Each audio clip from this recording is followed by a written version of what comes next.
Hello and welcome to All Emotion. I am your host, Jake Harrison. This is episode 5, Overcoming Adversity. Thank you all for taking the time to join us this Saturday evening. We have here someone very, very, very powerful with a powerful story today. Ladies and gentlemen, all the way from the Boogie Down Bronx, the home and the birthplace of hip-hop. Ladies and gentlemen, Juan Pereyra. How you doing? How we doing, sir? Doing good, man. Doing good. Nice to see you. Tell me, what's going on with you? Not much, man. You know, just doing the same old routine, working from home and, trying to prevent myself from gaining all this quarantine weight. Yeah, man, but I'm happy to be here, man. How are you? Good. So tell me, what do you think about the title, Overcoming Adversity? Because this is your show, and also I know it applies to you and what we're going to dive into. So, overcoming adversity, the first thing I think what comes to mind is typically what everyone in this world, in this country, is inevitable. The things that we will encounter is just adversities. It's trials and tribulations. And I think it's something that can bring people together and that, we can all relate to. Right. So I want to get into it. What do you think about growing up? I know you live in Maryland now, but get into a little bit about growing up in the South Bronx. What was that like back then? It was a mixture of feelings. I had a lot of good childhood memories. One thing about the Bronx is it really kept me on my toes. They don't call it a concrete jungle for no reason. The cons of living in the Bronx is, again, the concrete jungle. It's a matter of survival. Right. You have to survive out there.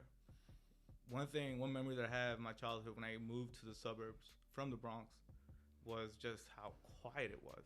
Right. The crickets. You don't hear the loud boombox outside. You don't hear kids past 11 p.m. on a school night running around. It's the tranquility. It was something different for me, and I really enjoyed leaving the Bronx. I'm not gonna lie. And everyone in the Bronx wants to get out. Right. So can you explain? Because not just in the Bronx, but everyone from outside that doesn't ever heard of. Can you explain to the audience what it means? Why they call it in general, like in New York, not just in all boroughs, but why do they call it the concrete jungle? In my opinion, well, think of an actual jungle. Think of prey and predator. That's a good. Wow, that's deep. We would need a couple more hours for that conversation. in that aspect, are you going to be the prey, or are you going to be the predator? If you are the prey, are your instincts going to kick in? Are you going to, what response are you going to have? Flight or fight?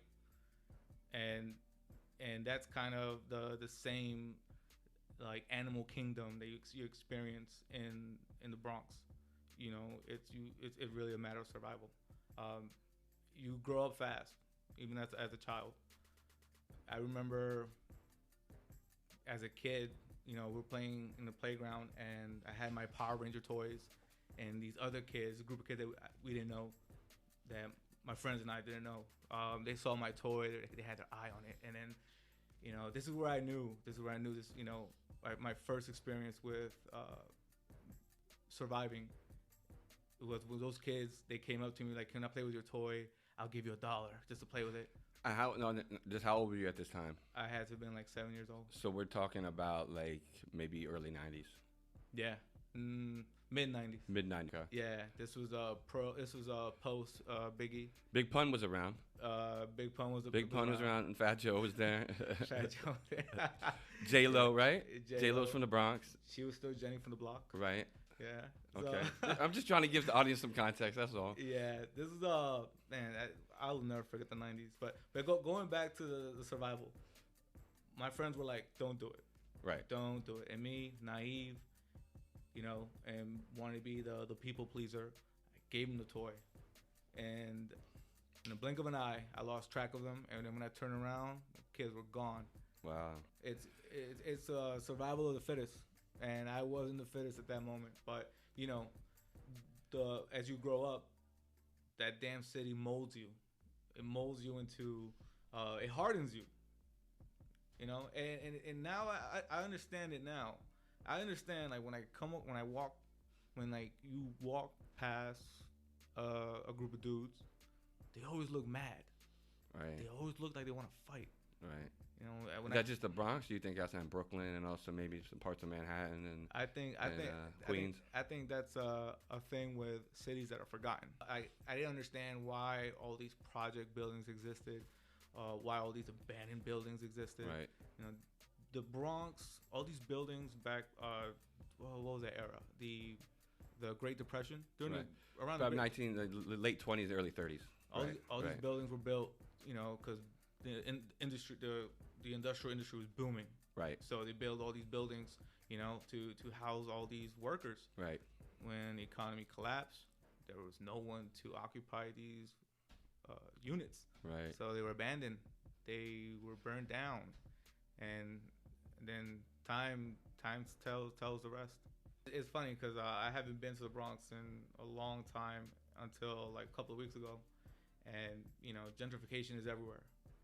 We were seeing it here in Virginia, Maryland, D.C., but to see it in the South Bronx, dude, I was seeing brand new high-rise apartment buildings. Like, it felt like I was in Tyson's Corner, you know? It was just so luxurious, and I'm like, I never in a million years expected this to be in the South Bronx. Right. So it's just you have these cranes building all these luxury apartments and condos, and right next to them, you got these junky ass buildings. So it was different for me. So you moved and you transitioned at what age? Do you remember the time when you moved from you and your family from the Bronx to Maryland, correct? Yeah, it was the year before 2K. Well, what was that in Millennium? 2K. I think it was around 2000, I believe. 1999, 2000, something like that. But I moved 98, 99. Right around, yeah. The November 98 going into 99. Right. I had to have been 11 years old. And my mom this is what happened. My uncle who lived in Maryland came to visit us in New York and convinced my mom to move us up to Maryland. And it didn't take much. We got the U-Haul, we loaded all our stuff, and we came to Maryland, and with no plan. No freaking plan. We moved into an apartment with that was being like shared with like 3 other people. It felt like it happened so fast. Right. Yeah. So the next thing I want to get into, you and I spoke about, and it's very touching, and we spoke about it. So you and I share something in common. It's about mental illness. It's about your father, my father, your brother, and my uncle. I want to know if you're still cool with diving into it and speaking about that. Let's go. So my father committed suicide when I was 2 years old, and I understand that your father also the same, correct? Yeah, my father committed suicide when I was 21. You know, my father has been in and out of jail, like, throughout most of my childhood. And reflecting on all the times that him and I spoke, I kind of understood why. He liked the fast money. Right. You know, he was always getting caught up in legal actions and illegal troubles. And you know, if he's locked up for a certain amount of time, you know, when he gets out, it's almost in a short span amount of time, he'll go right back in. You know, I didn't understand why, but now I understand why. My father was a drug addict. Right. My father was smart. My father was a businessman. He owned like 2-3 bodegas at the same time. He knew how to quadruple a $20 bill. That's crazy, man. He was really smart, very analytical, but he hung out with the wrong crowd. Right. And you know, he was easily influenced. And one thing about our family is, you know, we have drug addiction is very common in that side of the family, my father's side. Right. And you know, we saw it with my uncle, we saw it with his brother, which is my father, and well, my uncle passed away too. He passed away, and related to drugs. My father passed away. He committed suicide in the bathroom a little bit after he got out of jail. It hurts me because, like, to think about it, because when he got out, I was like 18, 19 at the time.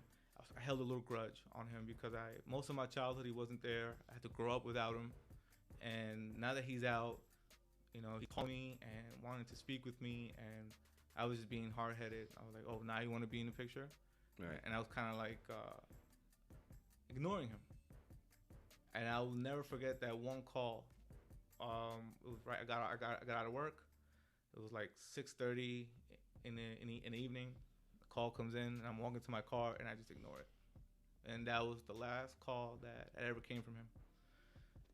And a couple of days later, I found out from my other uncle that he had passed away. He had hung himself in the bathroom. I'm so sorry, man. No, it's cool. Honestly, it would have hurt me a lot more if he was in my life. I never knew my father when he did that when I was 2. So that's why I want to bring this up in front of the whole audience and to hopefully reach as many people as you and I can, because it happened when I was 2. I never knew him. My sister and my mom did, but my side being Jewish, just to be honest, we're predisposed to depression. That's why all the issues that I've been in personally, and I can speak all the stuff that I've been through, and that's why this is probably regardless of how successful this podcast is, this is the most important, because this addresses mental illness, number one, and how serious it is, and people not speaking about it, not just in the States but around the world. And I appreciate you sharing that. And the last thing I just wanted to touch on was, I see how it affected my mom and my sister and the rest of the family, but also the last part of the question was, you have your brother, if you don't want me bringing it up, my dad's twin brother is schizophrenic. Mm-hmm. And then your brother's also schizophrenic. Yeah. And I know you've done a lot to be there for him, and it's challenging for yourself, and it puts a lot of strain on you.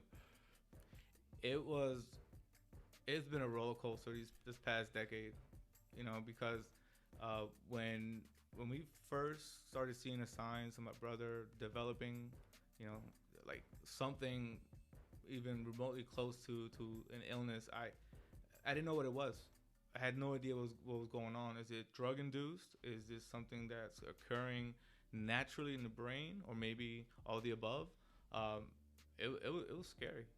I remember the first time checking him into the hospital, and doctors didn't know what to do, how to diagnose him, and you can't blame them because this is the first time they see him. But all they could do was put a label on his symptoms, and that was the start. Psychosis, confusion, losing touch with reality.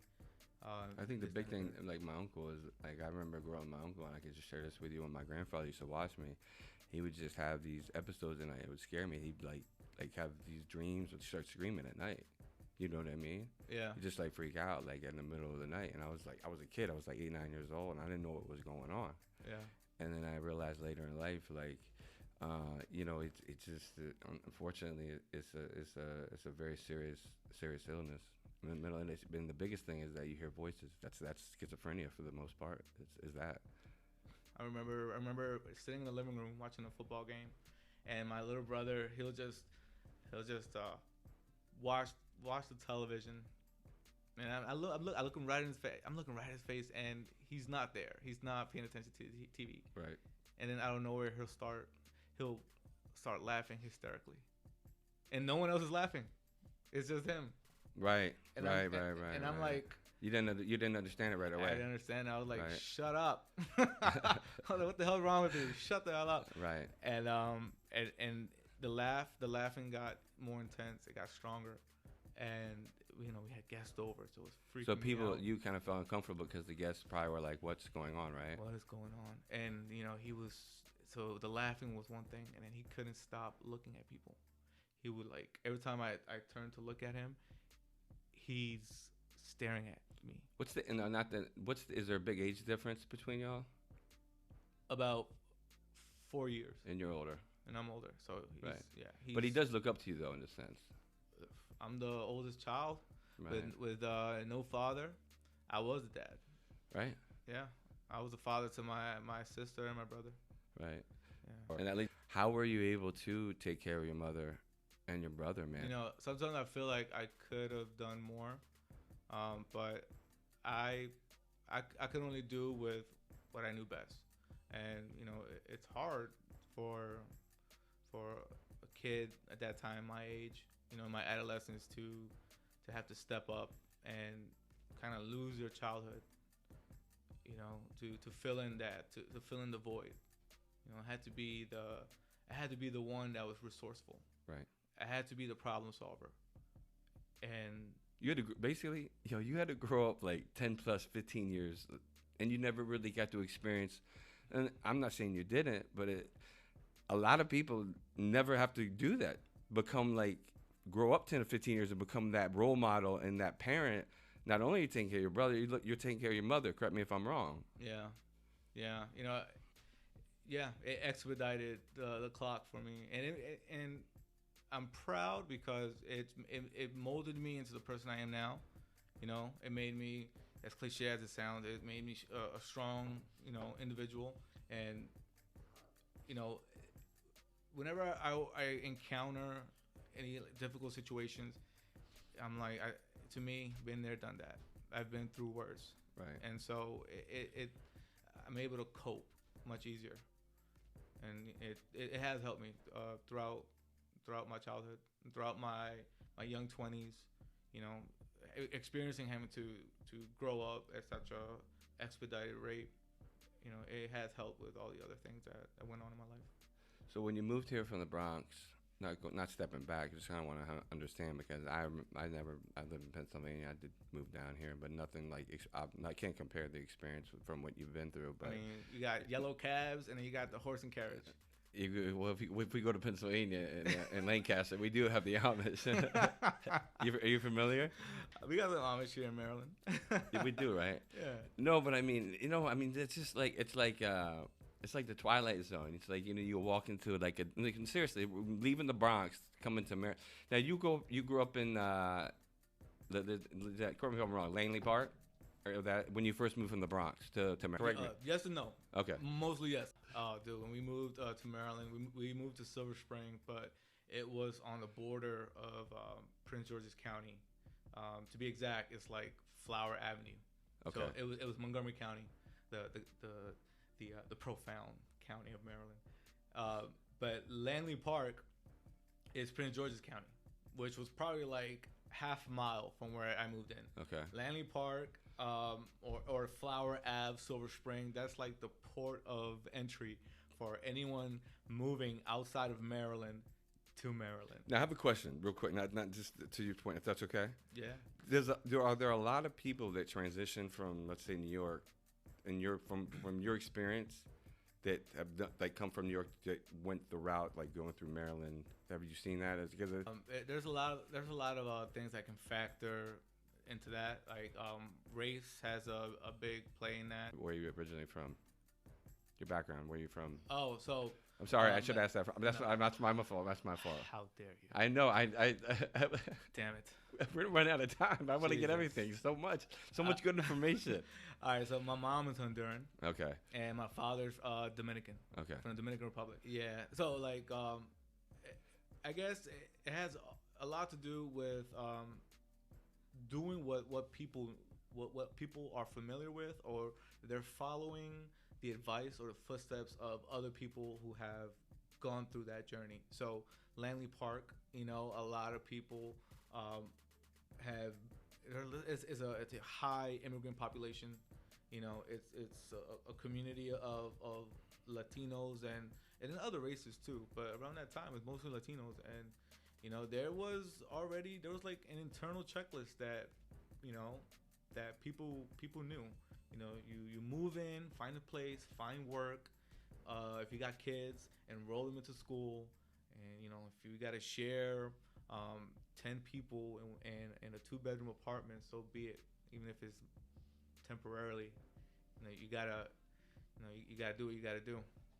So how many people live in it when you moved here? How many people are living in a space when you first moved here to Maryland? When I first moved in, it was my brother, my sister, my mom, and my uncle, and I think there were two other dudes. And thinking back, I'm like, that is not ideal. But so total of like what, 10 people in an apartment? Yeah, and I'm like, damn, like I can't even see, a lot of people don't see that in America. A lot of people. This is. We need to speak real quick about this. A lot of people don't get that. Yeah. You know what I mean? People, they don't understand what it's like to just have to just survive, and the difference.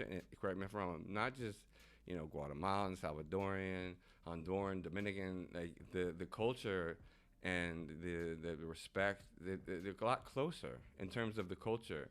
And you come to America, it's just like everybody for themselves, So that's what I mean. To the point, yeah, it sucks living with 10, 15 people, but you like all loved each other and somehow made it work and got along, right?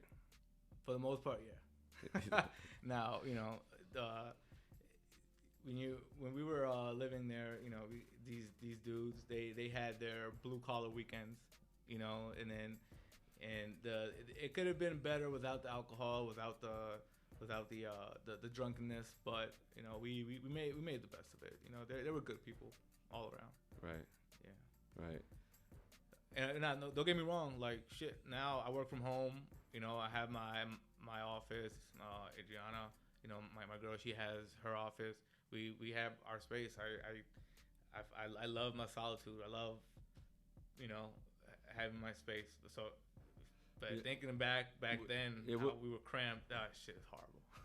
So just walk. We'll get to that in a minute. And we have a decent amount of time. We have 30, 40 minutes left. But get to that, like that transition then from living in the house with your relatives. So you were about. Okay, I'm just gonna correct me if I'm wrong. We'll try to follow a timeline here. So we moved here. You said late 90s to Maryland. Mm-hmm. We lived in was it Silver Spring? Yep. Silver Spring. Okay, lived in a house or condo or apartment. Now after that, what did you move? You moved to where? All right. So after the first apartment, we actually had to leave the first apartment, and we had to, and it wasn't by choice. The landlord, he had a strict no pet policy, and y'all had some pets. We had a Pomeranian. We had like a dog, a lion, or a pig. We had to leave the lion in the jungle. What kind of pets did we have in the house, the apartment? It was a Pomeranian, bro. So they're loud, right? It was they bark a lot, right? I think. They not ours didn't. But someone's not gonna do it, yeah.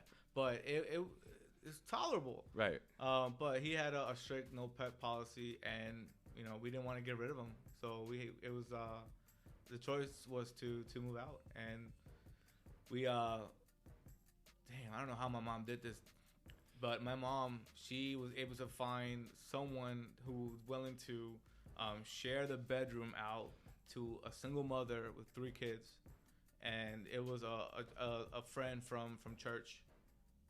And my mom and my sister slept in the room, the bedroom, and my brother and I slept in the pull-out couch. And we did that for about a year and a half.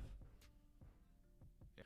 In terms of like when you came from the Bronx to Maryland, taking care of your brother and your mom, I know you kind of spoke on it. Can you go in a little bit more detail in terms, because I know that, number one, I want you to feel comfortable sharing about it, because I know you busted your ass really taking care of them. So could you speak any more, just a little bit about that? Like what did that entail at all? So, I used to hold a huge grudge on my mom, because I would always think like, why are you so bad at planning? Why are you so bad at saving? Why are you such a procrastinator? And now I reflect on that, and it's not her fault. My mom grew up, with a lot of childhood trauma, You know, she was abandoned as a child. You know, she had to experience rape several times. You know, mental illness was also prevalent on my mom's side of the family. So she had it hard too. I can't be mad at her. You know, I can't. I used to be so angry. Like, why, you know, why couldn't you teach me what a 401k was? Why couldn't you, you know, do things that put you on the right path? And I would always compare her to other moms, and that's bad. That's so bad because they don't have the same background. With everybody, like, I can tell you right now, my mom came from, what's the term they use? A different cloth, right? Yeah.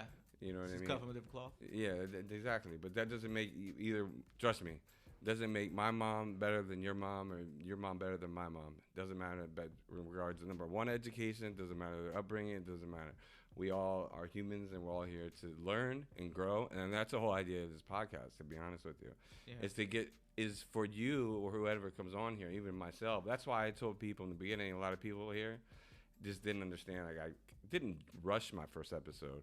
But I brought out my father's suicide, and I wanted to do that for you because it created the perfect opportunity to speak about mental illness. And your story is amazing. So I think it's awesome that. But going forward, did you want to continue about like your brother, and then just because I know you did more in terms of taking care of them and financially too. I think so, right? Yeah, with my brother, you know, I was trying to figure out, how could I help my brother? And the only thing I knew, you know, how to get a good start was to do as much research as I could on what he was dealing with. And when we got the diagnosis that he was schizophrenic, I researched the crap out of it. I learned, you know, what's common. I learned that, like, what's common with that diagnosis for, you know, whether you're born with it or you develop it at the age of 20, which was his case. What are their illnesses? You know, there's times where he's normal. There's times where he's, you know, he'll have a psychotic episode or a relapse. But the most important thing out of all that was I tried to make him feel safe. I tried to tell him that nothing is wrong with him and that he's normal and, you know, he's gonna overcome this, but he has to put in the effort. He has to comply, whether that's medication or outpatient treatment, sobriety. He has to put in his effort. And one thing that I really focused on was getting rid of the stigma of mental illness, because at a young age, no one wants to be labeled mentally ill. No one wants to be taking medication while none of your friends can relate to that, you know, and plus with the side effects that these medications bring along, it's just not ideal, so they just avoid it. And that's what happened to my father. From what I understand, you know, they gave him in the hospital. They gave him the wrong medications, and that's we know what happened. That sucks. So that's what it is, you know, and that's why I bring that up. I told you my first episode. I'm glad this is you're like I was like, I can't wait to interview Juan, because these people are like, what the hell is this podcast about? I'm going to talk about some serious stuff, you know. Yeah. And you know, from what I know, that I'm not saying that's the only reason for suicide, but you know, and you and I having this conversation, and we'll get back on track, but I want to ask you, not just based on your brother, but it's a general question. But if you were to address the audience and anyone else out there that has a similar situation like you and your brother, what would you tell them? Like, to, you know, what could they do from your experience to help them to seek help, to avoid maybe something, you know, traumatic happening, or them making a bad decision that could cost them their life, if that makes sense? Speaking from experience, number one, you cannot get angry. If they're not doing what you're telling them to do, if they're not complying, if they're doing all the wrong things, you cannot get angry. You can't resort to violence either, because you want to help them. And if you get into a fight, like a physical fight, you're going to set yourself way back. So you have to be very patient. You have to maybe treat it with comedy. You know, if they're saying stuff that's so crazy and so, unreal, laugh. Right. My brother would always. One time, my brother was staring at me and then clicking, clacking on the keyboard because he had a laptop in front of him. Right. And then he's staring at my eyes as he's typing, and I'm like, "What are you doing?" And he goes, "I'm hacking your brain." And that just made me laugh. I was just saying something to someone the other day about that, about like, who was it? What was it about? Oh, I was on Clubhouse, and I created a room, and the room was about. I told you about Clubhouse. Yeah. Right. Yeah.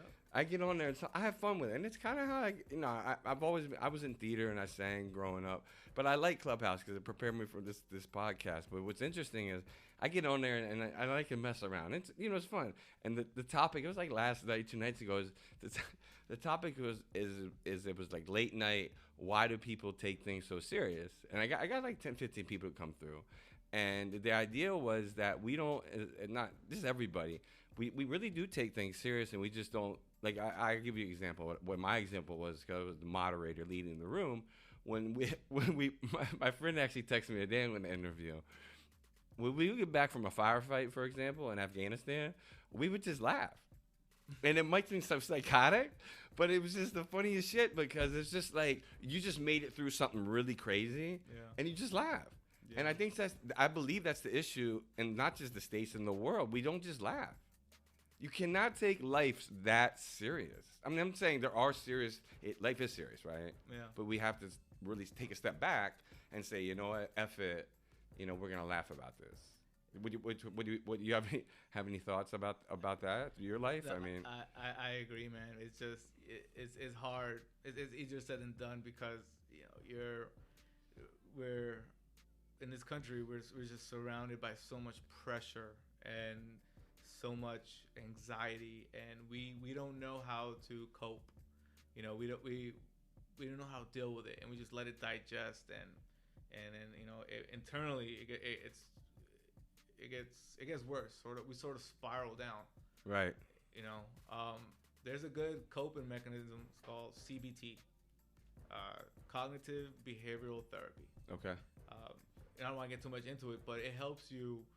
If you're going through a dilemma or an issue, it helps you to sort of like conduct an internal checklist in your brain, right, to stop the cycle of negative thinking. But yeah, going back to what you're saying, we don't take a moment to like laugh and reflect.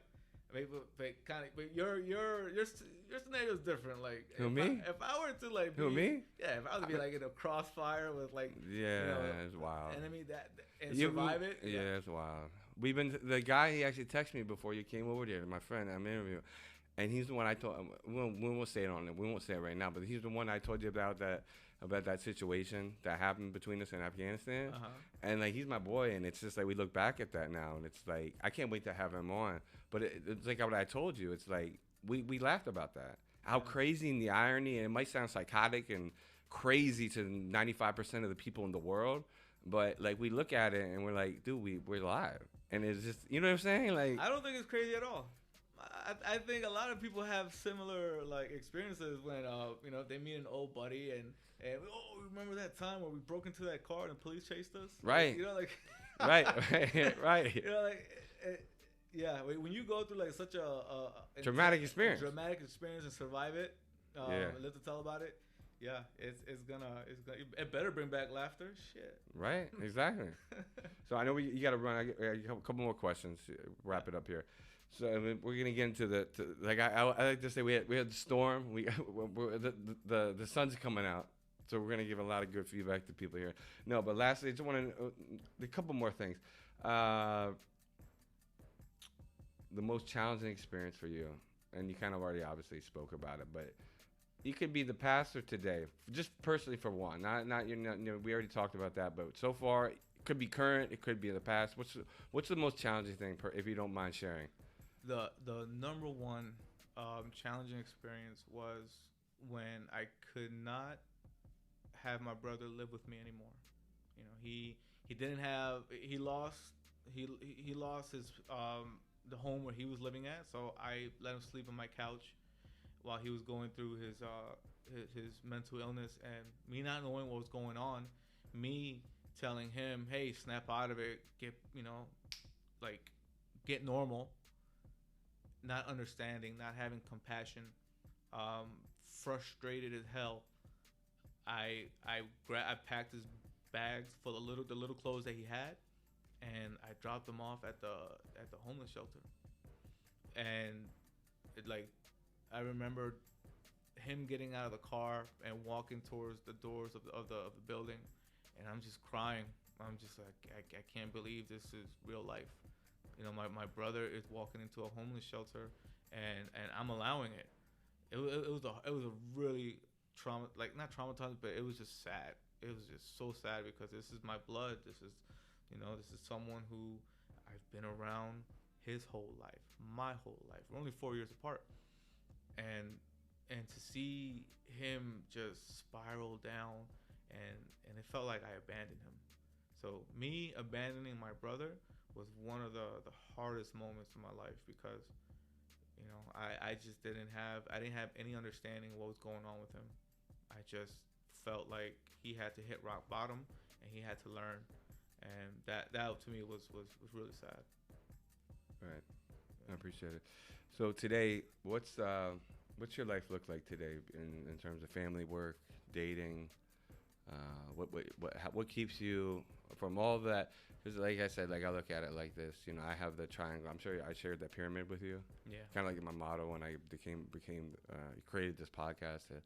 The pyramid of life. And for me, it's different for me. But just, I know I sent it to you, and for me, it's like the bottom. The layers of the pyramid, the blocks for me are traumatic PTSD, things I go through in my life. Didn't just happen when I was younger. Not just the war, it's two different distinctions. And then, on the side, the next block up, you have, growth, development, therapy, cooking, playing a sport, like I said, exercising, going back to school like you do.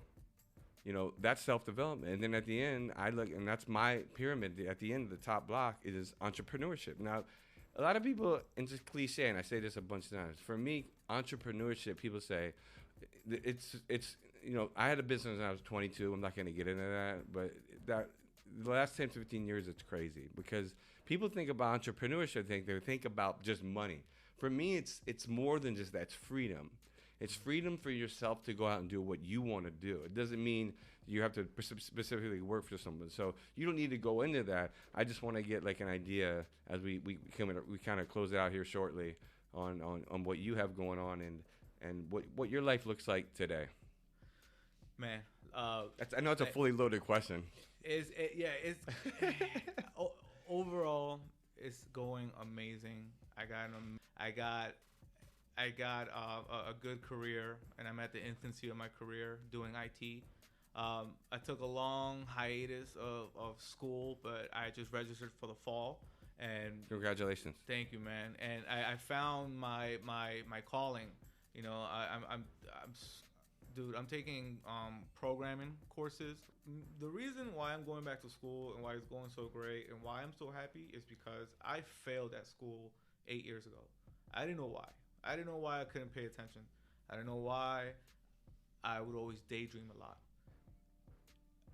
In my mid-20s, I found out I was ADD. Oh, you were? Yeah. And it all makes sense. I'm inattentive. We've had, I don't really care. This is an open podcast. You and I have had some really great conversations. I don't know if you remember in Ibiza. And we were out on the balcony. And Ibiza. Do you remember these conversations? Yeah, bro. We've had some, these were and I was like, did you imagine, this is in 2016, 15, they would be sitting here. And I remember I was talking, I was like, God, people don't understand about you. This is why it's important to interview, because your brain is so vast. And I remember you're one of the coolest people I talked to. I just remember we were sitting on the balcony, if you remember, it's just you and I. Yeah. And it was in Ibiza. And we were sitting out there and we were talking, and we were talking about, like, I think our fathers, you know what I mean? Yeah. We're really deep shit. Yeah. And it was like, wow, man, this guy's brain is just so vast. Like, you know what I mean? Like, you have no grudges. A lot of people are very, very tight, and they're very sensitive. Yeah. You don't have that mindset, you know. And I'm just going back and reflecting on that moment. No, thank you. Like, you know, I am the type, I like to have meaningful conversations. I hate small talk. You know, that day in Ibiza, we had a bunch of conversations, but that one in particular, I remember because it was just you and I. We were sitting on the balcony, we're chilling, and we just had we were talking about some of the things that we shared tonight. Yeah. And we were just chilling, and I think it's amazing that we can circle back around and speak about that. Yeah, good times, man. Good so times. A few more questions, and I know we got to get you out of here because I know we got like 5-10 minutes left. Okay. Cool. So we want to talk about. There's 2 questions here, but we can try to. So, you know, the overcoming adversity. What would you say to the audience overall? Advice you would give. Everything you've been through, people out there, there's a lot of people that are struggling. And for me, I don't want to just put this out there. You know, my big thing is a veteran. And this podcast is not just on veterans. It's on anybody that is going through it and is suffering mentally. There's a lot of people that are really struggling. So what would you say to the audience about how to overcome adversity? There's a lot of parts to that. There isn't one response that can sort of answer. It'd be a solution to all. Number one, you gotta have someone you can speak with, someone you can open up with and cope and help you sort of put things into a different perspective, because we need to hear from someone else's angle. Number two, if you're going through a trauma, whether you're losing your job, you get into a car accident, a loss, of a family member, or my instance, a diagnosis of a family member, you have to understand that this is not forever. This is not permanent. It's gonna feel like it's permanent, and you're gonna wanna escape your reality. Do not escape your reality. Do not resort to drinking or doing drugs, because that's a temporary fix, and you're gonna spiral down and lose everything you got. So that's number two. Do not self-medicate, and always know this is not what you're going through is temporary. You have to go. You know what? Let me bring back CBT, cognitive behavioral therapy. If you guys get a chance to ever Google it, please do, because it explains why we react the way we react, and if you understand what that is, it'll help you overcome whatever hardship you're enduring. And that's number one focus. You have to give yourself time to overcome that hardship. You have to let yourself know, okay, this is what's going on, but this is not going to be forever. I will overcome this. I will be better. And that's the only advice I could give someone, is that this is not forever. As cliche as it sounds, there's light at the end of the tunnel. There's sunshine at the end of the storm. I won't say that, but as stupid as it sounds, it really does apply. It's only momentarily. I connect with you a lot, and the biggest thing for me in this podcast, like I said, it's not all about mental illness. It's about entrepreneurship. It's about investing. A lot of different areas, but I appreciate you because you and I have a lot in common, and I'm glad, and I pray and hope that this is going to affect a lot of people. So lastly, real quick before I reach into the last question for you and then close it out, last words you'd like to say to the audience? Yeah, I think one thing that's very important to me is finding out what's important to you, and what do you value yourself. For a long time, I grew up not with low self-confidence, low self-esteem. I thought I was dumb. I couldn't understand why in class I would be the only person with an empty sheet of paper when we're supposed to answer questions from a video. I felt like I was inadequate, and and all of that was because I went on not being diagnosed with ADD. So to this day, it messes with my self-confidence. Sometimes I feel like you feel self? I feel self-conscious all the time. Yeah, I feel self-conscious. You do feel self-conscious? I be in meetings at work, and I want to be invisible. Do you think that's insecurity, or is that self-conscious? It's insecurity. And maybe it's both. Right now I don't know the difference. No, I mean I can tell you the difference. I mean, it's self-conscious is in your brain. Insecurity is that you're basically you're afraid. You know what I mean? Self-conscious is that you're thinking about you overthink. Insecurity is like you're skeptical and you're intimidated to make a decision. I don't know if that makes sense. No, it makes perfect sense. And I think for me, it's I'm afraid to speak in front of people because I tend to mind read people, and I tend to think of things that's not really real. Damn, who's the one with schizophrenia here, my brother or me? And so like and like the littlest thing, like if I'm talking and then someone like makes a deep sigh, I'm thinking, oh damn, they must think I'm dumb. Like if I'm talking, before I talk, I think that they think I'm dumb. But when I do talk, I solidify that they think I'm dumb. Right.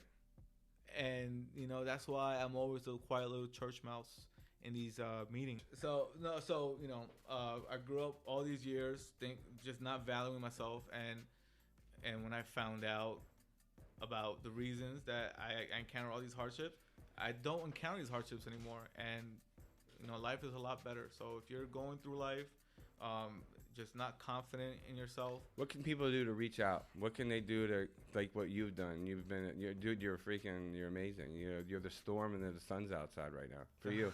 How do people get the sun bro? Because there's a lot of people in a storm. I'm being seriously. If the metaphor, people like there's a lot of people hurting. And I won't bring this up, and I don't like to be on the downside. For me, a big thing for me, there's about 17 to 18 veterans every day that kill themselves. Yeah. And I'm not trying to end it on this is your interview. But for me, you've been through a lot, and you know a lot about mental illness. And I want to end with you in this. What would you say people, I'm not saying about necessarily suicide, how do we close out, like, what advice and from your personal experience would you give the people that are really, really struggling, what they can really, really do to seek either therapy or outpatient therapy, things of that nature? Don't be ashamed of it. It's very common than what you think. You're not subhuman for going through, you're going through what you're going through. Mental illness, it affects all class, all race. Doesn't matter if you're white, brown, or pink. It's someone, mental illness will affect everyone. And you can't be ashamed of seeking therapy, seeking help. If we break our arm, we know what to do. We go to the hospital. We wrap ourselves in a bandage. There's a protocol. If we break our spirit, we're told to walk it off. We're told to hold it in, and that's not what helps us heal. The hospitals are not built for people with broken spirits or people going through a tough time. They're built. They're prepared for physical ailments. They're not prepared for mental ailments. And you can't be scared to seek help. You can't be embarrassed of it or ashamed of it. Accept it. It's more common than you think. It's just that no one talks about it, but everyone goes through it. Appreciate it. So lastly, before we close out, if anyone wants to reach you, Juan, how do they reach you? Oh, you can email me. Okay, and your email is, I have it here. Do you want to just let everybody know? Yeah, it's Juan Pereyra, JUAN PEREYRA 23 @gmail.com. Juan, thank you so much, man. We appreciate you stopping by. All emotion, man. We really do appreciate you, man. I wanted more time, but we went past the 2100 deadline. But man, your story is powerful. Myself and others can, I personally can relate. It was a pleasure. It really was, and we look forward to having you back. So please be sure. Everyone out there in the audience, please be sure to follow us on Instagram at All in Motion Podcast. We're on YouTube and Spotify. We have all our different platforms on Linktree, // at All in Motion Podcast.